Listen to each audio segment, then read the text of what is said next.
Hello friends, welcome to Shiny Samayal. இன்றைக்கி நம்ம வீட்டில் இருக்க திங்ஸை வச்சு சுலபமாக செய்யக்கூடிய ஒரு ஈஸியான கேபேஜ் பக்கோடா எப்படி பண்ணுறதுன்னு தான் பார்க்க போகிறோம். இது டீ கூட சாப்பிட்றதுக்கும் வெரைட்டி ரைஸ் கூட சாப்பிட்றதுக்கும் ரொம்ப டேஸ்ட்டாக இருக்கும். நீங்களும் கட்டாயம் ட்ரை பண்ணி பாருங்கள். இதை இப்போ எப்படி பண்ணுறதுன்னு பார்க்கலாம். வீடியோக்குள்ளே போக முன்னாடி நம்ம சேனலை சப்ஸ்கிரைப் பண்ணி சப்போர்ட் பண்ண எல்லாருக்கும் நன்றி. சப்ஸ்கிரைப் பண்ணாதவங்க மறக்காமல் சப்ஸ்கிரைப் பண்ணிக்கோங்க.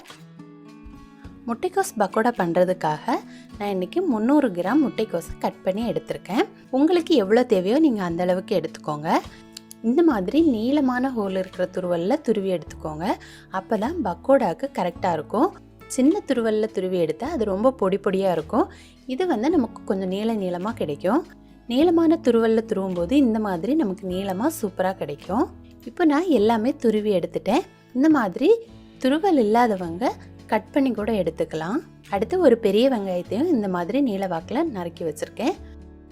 இப்போது நம்ம முட்டைக்கோஸை ஒரு பவுலில் சேர்த்து கூடவே நம்ம கட் பண்ணி வச்சுருக்க வெங்காயத்தையும் சேர்த்துக்கலாம். கூடவே 1 டீஸ்பூன் மிளகாய்த்தூள், 1/4 டீஸ்பூன் பெருங்காயத்தூள், 1/2 டேபிள் ஸ்பூன் இஞ்சி பூண்டு விழுது, 1/2 டீஸ்பூன் ஜீரகத்தூள்,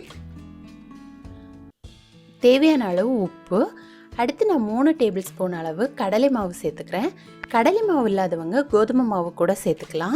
கூடவே 2 டேபிள் ஸ்பூன் அரிசி மாவும் சேர்த்துக்கிறேன். அரிசி மாவுக்கு பதிலாக நீங்கள் கார்ன்ஃப்ளவர் கூட சேர்த்துக்கலாம். இப்போ இதெல்லாம் சேர்த்து நல்லா மிக்ஸ் பண்ணி எடுத்துக்கணும். இப்போ இதில் தண்ணி எதுவுமே சேர்க்காம நல்லா மிக்ஸ் பண்ணி கொடுத்துக்கணும். நம்ம இப்போ ஃப்ரிட்ஜில் இருந்து முட்டைக்கோஸ் எடுத்து வச்சுருந்தோன்னா அதுலேயே நிறைய மாய்ஸ்சர் இருக்கும். நம்ம தண்ணி எதுவுமே சேர்க்க தேவையில்லை. ஃப்ரெஷ்ஷாக யூஸ் பண்ணுறோன்னா நீங்கள் கொஞ்சமாக தண்ணி தெளித்து கொடுத்தா போதும். இப்போ நான் கொஞ்சமாக தண்ணி சேர்த்துக்கிறேன். இதெல்லாம் சேர்த்து நல்லா மிக்ஸ் பண்ணி எடுத்துக்கணும். கூடவே 2 டேபிள் ஸ்பூன் பொடி பொடியாக நறுக்கின கொத்தமல்லி தழை, ஒரு பச்சை மிளகாயை சின்ன சின்னதாக கட் பண்ணி வச்சுருக்கேன். இதையும் சேர்த்துக்கலாம். இப்போ இதெல்லாம் சேர்த்து மிக்ஸ் பண்ணி எடுத்துக்கலாம். இந்த மாதிரி நமக்கு உருண்டை பிடிக்கிற பதத்தில் வரணும். இந்த அளவுக்கு நம்ம மிக்ஸ் பண்ணி எடுத்துக்கணும். அதனால் தண்ணி அதிகமாக சேர்த்துக்காதீங்க.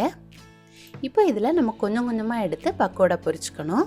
திக்காக போடாதீங்க, கொஞ்சம் கொஞ்சமாக போட்டால் தான் நமக்கு மொறுமொறுப்பாக கிடைக்கும். இப்போ சூடான எண்ணெயில் இதை சேர்த்து நம்ம பொரிச்சு எடுத்துக்கலாம். எண்ணெய் மீடியமான சூட்டில் இருக்கட்டும். அப்போ தான் நமக்கு நல்ல மொறுமொறுப்பாக கிடைக்கும். இப்போ இதெல்லாம் சேர்த்து அடிக்கடி திருப்பி போட்டு நல்லா வேக வச்சு எடுத்துக்கோங்க. நல்ல கலரெல்லாம் மாறி அதோட சவுண்டெல்லாம் அடங்கின உடனே நம்ம எடுத்துடலாம்.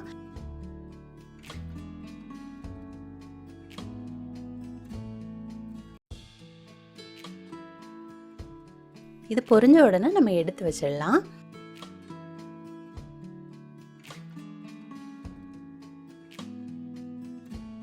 இதே மாதிரி மீதி இருக்க முட்டைக்கோஸ் எல்லாமே நம்ம பொரிச்சு எடுத்துக்கலாம். மாவு உங்கள் தேவைக்கு ஏற்ற மாதிரி நீங்கள் சேர்த்துக்கோங்க. உங்களுக்கு மாவு அதிகமாக வேணும்னா நீங்கள் கொஞ்சம் கூட சேர்த்துக்கலாம்.